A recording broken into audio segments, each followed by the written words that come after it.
जिनकी वजह से आए थे वृंदावन। अब उसी महिला ने प्रेमानंद पर किया बड़ा खुलासा बनारस से।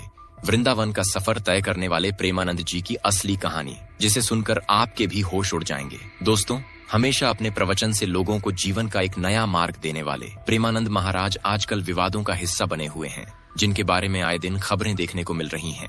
जहां कुछ लोग इनकी पदयात्रा के विरोध में खड़े हो रहे हैं, तो कुछ इनके दर्शन के लिए बेताब हैं। ऐसे में जब प्रेमानंद महाराज के जीवन का ऐसा किस्सा बाहर आता है जिसके बारे में कभी किसी ने नहीं सुना, तो लोगों की हैरानी और ज्यादा बढ़ जाती है। तो क्या है पूरा सच और क्यों ये पूरा विवाद बढ़ता चला जा रहा है? आज की इस वीडियो में हम सब कुछ जानेंगे। बस वीडियो छोड़कर कहीं मत जाएं। वृंदावन, जहां हर गली हर मोड़ पर भक्ति की महक बसी हो, जहां राधा कृष्ण की लीलाओं की गूंज हर क्षण सुनाई देती हो, वहां के संत प्रेमानंद जी महाराज किसी परिचय के मोहताज नहीं हैं। उनकी एक झलक पाने के लिए भक्त तरसते हैं। उनके प्रवचनों से लाखों लोगों का जीवन बदल चुका है और उनकी रात्रि पदयात्रा एक परंपरा बन चुकी है। लेकिन जब श्रद्धा और आस्था के इस प्रवाह पर विरोध के बादल मंडराने लगे, तो वृंदावन में हड़कंप मच गया। बीते कुछ समय से वृंदावन की एक सोसाइटी के लोग रात्रि पदयात्रा को लेकर विरोध कर रहे हैं। उनका कहना है कि रात के समय जब लोग गहरी नींद में होते हैं, तब महाराज जी और उनके भक्तों का भजन कीर्तन लोगों के लिए समस्या बन जाता है। कुछ लोगों ने कहा, अगर किसी बुजुर्ग को हार्ट अटैक आ जाए, किसी बच्चे की नींद खराब हो जाए, बच्चा डर जाए, तो इन सब की जिम्मेदारी कौन लेगा? हर रात 2:30 बजे तक स्पीकर चलता है, लोग सो नहीं पाते। आखिर कब तक सहेंगे ये सब? और फिर वही हुआ जो किसी ने नहीं सोचा था। अचानक से ही प्रेमानंद महाराज जी की तरफ से अनिश्चित काल के लिए यात्रा रोकने का ऐलान कर दिया गया। जैसे ही ये खबर फैली, श्रद्धालुओं के दिल बैठ गए। लेकिन अगले ही दिन जो हुआ, उसने सबको हिला कर रख दिया। विरोध की खबर के बाद प्रेमानंद जी महाराज के भक्तों में हाहाकार मच गया। सैकड़ों नहीं, हजारों की संख्या में लोग सड़कों पर उतर आए। हाथ जोड़कर बाबा से पदयात्रा शुरू करने की गुहार लगाने लगे। किसी के चेहरे पर आंसू थे, कोई हाथ जोड़कर खड़ा था, कोई भजन गाकर महाराज जी को मनाने की कोशिश कर रहा था। कई श्रद्धालु तो ये कहते दिखे कि बाबा, अगर आप पदयात्रा नहीं करेंगे तो हमारा जीवन अधूरा हो जाएगा। आपके दर्शन के बिना हमारी रातें सूनी हो जाएंगी। भीड़ बढ़ती गई, भक्तों की आस्था दिख रही थी। और फिर प्रेमानंद जी महाराज ने अपनी खराब तबीयत को दरकिनार करते हुए पदयात्रा शुरू करने का ऐलान कर दिया। क्योंकि इससे पहले जब पदयात्रा रोकने का फैसला लिया गया था, तब भले ही लोगों का कहना था कि NRI सोसाइटी के विरोध प्रदर्शन के बाद प्रेमानंद जी ने पदयात्रा रोकने का फैसला किया है, जबकि प्रेमानंद जी के करीबी लोगों से मिली जानकारी में पता लगा है कि उनकी तबीयत ठीक नहीं चल रही है। किडनी खराब की समस्या से परेशान प्रेमानंद जी डायलिसिस पर चलते हैं। समय समय पर उन्हें इलाज की जरूरत पड़ती है, लेकिन इन सब के बावजूद भी वो अपने भक्तों को कभी निराश नहीं करते। तभी तो जब राधा रानी के भक्तों ने दिल से प्रेमानंद जी को आवाज दी, तो उन्होंने वापस पदयात्रा शुरू कर दी। लेकिन इस बार पदयात्रा को सही तरीके से करने का फैसला किया गया, जिसमें ज्यादा शोर शराबे को लेकर गंभीरता दिखाई गई और राधा कृष्ण के दर्शन के लिए निकले। प्रेमानंद जी महाराज का जो ज्यादातर सफर होगा, वो अब कार में बैठकर पूरा करेंगे, जिससे ये साफ होता है कि महाराज की तबीयत वाकई में ठीक नहीं है। लेकिन इन सब के बावजूद भी उनके अंदर की भक्ति अब भी जिंदा है। और इसी बीच 90 साल की अम्मा का खुलासा सामने आता है। जी हाँ, 90 साल की एक बुजुर्ग महिला, जिनका नाम शीला है, वो लोगों के सामने आई, जिन्होंने प्रेमानंद जी महाराज के अतीत से जुड़ा एक बड़ा रहस्य उजागर किया। उनका कहना है कि मैंने महाराज जी को तब से देखा है जब वे बनारस में एक साधारण फक्कड़ साधु की तरह रहते थे।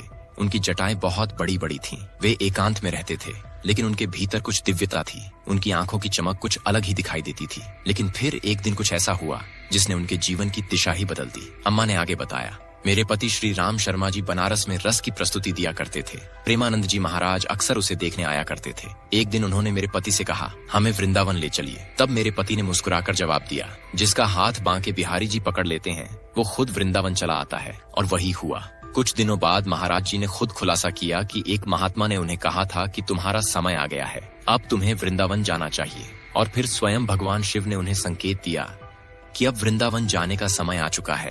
क्या बाबा को रोका जा सकता है? हर रात 2 बजे जब सारी दुनिया सो रही होती है, प्रेमानंद जी महाराज अपने शिष्यों और हजारों भक्तों के साथ श्री राधा केली कुंज आश्रम तक पदयात्रा करते हैं। भजन कीर्तन गूंजते हैं, भक्ति का सागर उमड़ पड़ता है और श्रद्धालु प्रेम में डूब जाते हैं। लेकिन अब सवाल ये है, क्या एक संत की इस यात्रा को रोका जाना चाहिए? क्या ये आस्था के खिलाफ नहीं होगा? कुछ लोग कह रहे हैं कि शहर के नियम और कानून भी महत्वपूर्ण हैं, लेकिन दूसरी तरफ भक्तों का कहना है कि जब भक्ति के कारण लोग अपना कष्ट भूल जाते हैं, तो ये कोई समस्या कैसे हो सकती है। यहाँ तक कि प्रेमानंद जी महाराज के शुभ चिंतक तो इस कदर विरोध करने वाले लोगों से नाराज हैं कि अपनी दुकानों और ऑफिस वगैरह में प्रेमानंद जी महाराज के खिलाफ बोलने वाली NRI सोसाइटी के लोगों तक को बैन कर दिया है। जी हाँ, अगर आज आप वृंदावन की सड़कों पर निकलेंगे तो वहाँ ज्यादातर जगहों पर ये बैनर लगा दिए गए हैं कि कृपा करके NRI सोसाइटी वाले यहाँ न आए। वहाँ रहने वाले लोगों का कहना है कि हर गली, हर मोहल्ले में राधा रानी की गूंज फैलाने वाले प्रेमानंद जी महाराज के किसी भी धार्मिक काम को रोकने वालों को माफ नहीं किया जाना चाहिए। कई लोग तो ये भी कहते हैं कि जिन्होंने भी इस तरह से महाराज जी के खिलाफ प्रदर्शन किया है, जरूर उनके ऊपर शैतान सवार होगा, वरना भला कोई अपने प्रवचन और अपनी भक्ति से सीधा साधा जीवन जीने वाले प्रेमानंद महाराज पर कैसे उंगली उठा सकता है। ना ही महाराज ने भीड़ इकट्ठा करके सभा बैठाई है, ना ही कभी लोगों से दक्षिणा के नाम पर पैसे लेते हैं। महाराज का तो सिर्फ सीधा सा उसूल है, राधा रानी का नाम लेते जाओ और जीवन जीते। जो ऐसे में अगर वो अपने भक्तों के साथ पदयात्रा पर निकल रहे हैं तो इससे किसी को दिक्कत नहीं होनी चाहिए, उल्टा उनके दर्शन के लिए खड़े रहना चाहिए। वाकई में दोस्तों, जिस प्रेमानंद महाराज जी से मिलने के लिए बड़े बड़े क्रिकेटर और फिल्मी सितारे सर झुकाकर खड़े रहते हैं, उन्हीं के खिलाफ बोलने वाले लोग ये कहकर अपना पल्ला झाड़ दे रहे हैं कि उनकी पदयात्रा से होने वाले शोर के कारण बच्चों और बुजुर्गों को दिक्कत हो सकती है। अब ये तो वही बात हुई कि दूर खड़े होकर मंदिर में चढ़ने वाले दूध और प्रसाद को फिजूल खर्ची और खाने का वेस्टेज कहेंगे, लेकिन जब अपने ऊपर संकट आएगा तो वही दूध और प्रसाद लेकर भगवान को चढ़ा देंगे। ऐसे लोग दोहरी सोच रखते हैं जो तब तक भगवान को याद नहीं करते जब तक उनके ऊपर कोई संकट ना आए। और वैसे भी महाराज जी के खिलाफ खड़े होकर विरोध प्रदर्शन करने से लाख गुना अच्छा था कि उनके पास जाकर अपनी परेशानी बता दे, क्योंकि प्रेमानंद जी महाराज कभी भी किसी को कष्ट नहीं पहुंचाना चाहते हैं, बल्कि वो तो खुद ही किडनी खराब होने की वजह से स्वास्थ्य संबंधित परेशानियों को समझते हैं। ऐसे में अगर उनसे कोई आकर ये कहता कि महाराज जी आपके पदयात्रा की वजह से परेशानी हो रही है, तो वो तुरंत इसका हल निकालते और बड़ी ही शांति से ये पूरा मामला सॉल्व हो सकता था। क्योंकि कंट्रोवर्सी वहाँ होती है जहाँ कोई भी झुकने के लिए तैयार नहीं होता, और महाराज जी तो हमेशा से ही लोगों का भला चाहते हैं, कभी भी कोई गलत बात नहीं बोलते। उनके मुंह से आज तक कोई ऐसी चीज नहीं निकली है जो किसी को कष्ट पहुंचाए, जिसे सुनकर ऐसा लगे कि महाराज किसी विशेष जाति, धर्म या इंसान पर वार कर रहे हैं। ये तो सिर्फ इतना कहते हैं कि राधा रानी का नाम लेते जाओ, सारी मुश्किलें अपने आप ही हल हो जाएंगी। लेकिन फिर भी मुद्दा बनाने वाले लोगों ने महाराज के खिलाफ खड़े होकर हाथों में बैनर ले लिया और कहा कि पदयात्रा रोक दो।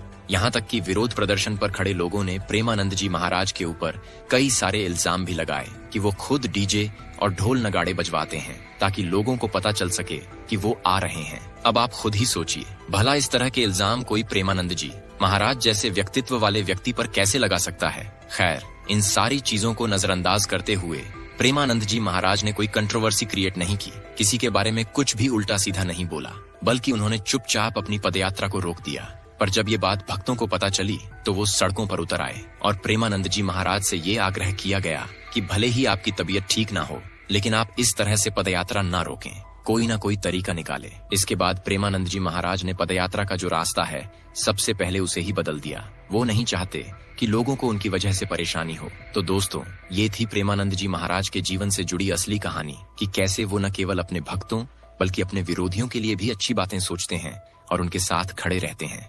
अब ऐसे संत इंसान के बारे में आपके क्या विचार हैं? कमेंट में जरूर बताएं और इसी तरह की वीडियोस को देखते रहने के लिए चैनल को सब्सक्राइब करना ना भूलें। धन्यवाद।